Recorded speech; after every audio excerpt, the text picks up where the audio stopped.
Selamat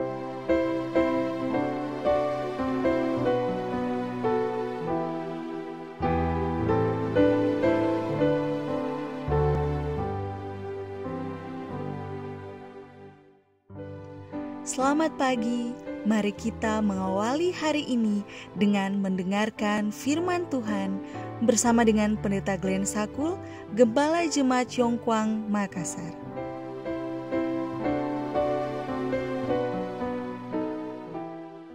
Shalom, selamat pagi. Mari kita berdoa untuk meminta hikmat dari Roh Kudus Tuhan. Ya Allah kami yang di sorga, ketika kami mendengarkan firman-Mu di pagi ini, kiranya Roh Kudus Tuhan memberikan kami hikmat dan kuasa. Di dalam nama Yesus kami berdoa. Amin. Renungan pagi 22 Februari 2021 dengan judul Kita akan memelihara kesucian hari Sabat. Ayat inti, ingatlah dan kuduskanlah hari Sabat.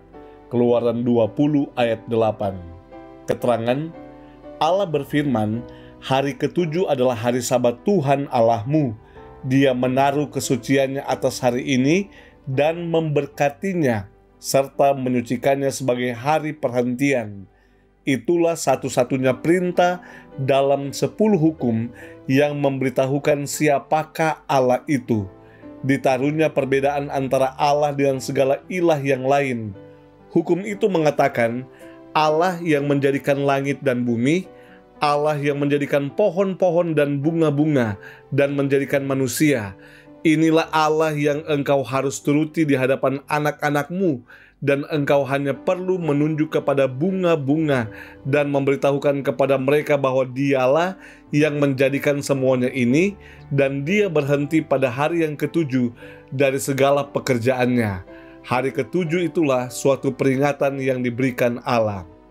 Menunjuk kepada Allah sebagai Khalik langit dan bumi, dibedakannya Allah yang benar daripada semua ilah palsu.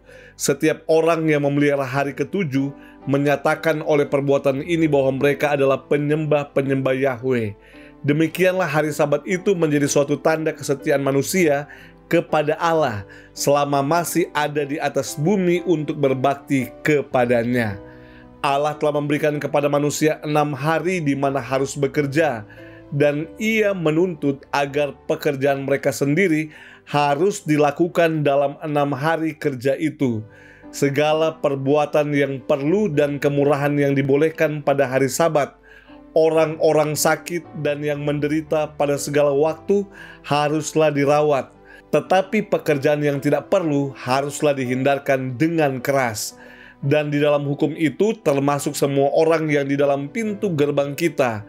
Penghuni rumah kita harus mengesampingkan semua usaha duniawi pada saat-saat yang suci itu. Semuanya harus bersatu untuk memuliakan Allah oleh perbaktian sukarela pada harinya yang suci. Selama langit dan bumi masih utuh, hari Sabat itu akan terus menjadi suatu tanda kuasa Khalik. Maka apabila Eden kelak berkembang di atas bumi ini, hari perhentian Allah yang suci itu akan dihormati oleh semua orang di bawah matahari. Sabat berganti Sabat, segala penduduk dunia baru yang dipermuliakan itu akan datang sujud menyembah di hadapanku, firman Tuhan. Saudaraku yang kekasih, hari yang ketujuh adalah hari Sabat Tuhan Allahmu, dan penurutan kepada hari Sabat merupakan suatu pengakuan siapakah Allah yang kita sembah. Apakah Allah pencipta langit dan bumi yang telah menciptakan langit, bumi, laut, dan segala isinya, atau kita datang menyembah kepada Allah lain? Mari kita tunduk kepala dan kita berdoa. Ya Allah kami yang di sorga, kami rindu dan kami mau menyatakan bahwa kami ini menyembah Allah yang hidup, Allah yang menciptakan langit dan bumi. Untuk itu kami mau datang kepadamu di hari Sabat Tuhan, hari yang ketujuh.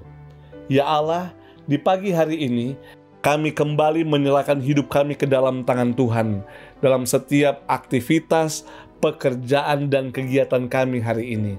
Marilah Tuhan menghadapkan wajah Tuhan ke tengah-tengah kami, berjalan bersama-sama dengan kami, dan membuka tingkap-tingkap langit untuk mencurahkan berkat-berkat dari sorga. Hanya ke dalam tangan Tuhan kami menyerahkan hidup kami ini. Di dalam nama Yesus kami telah berdoa. Amin.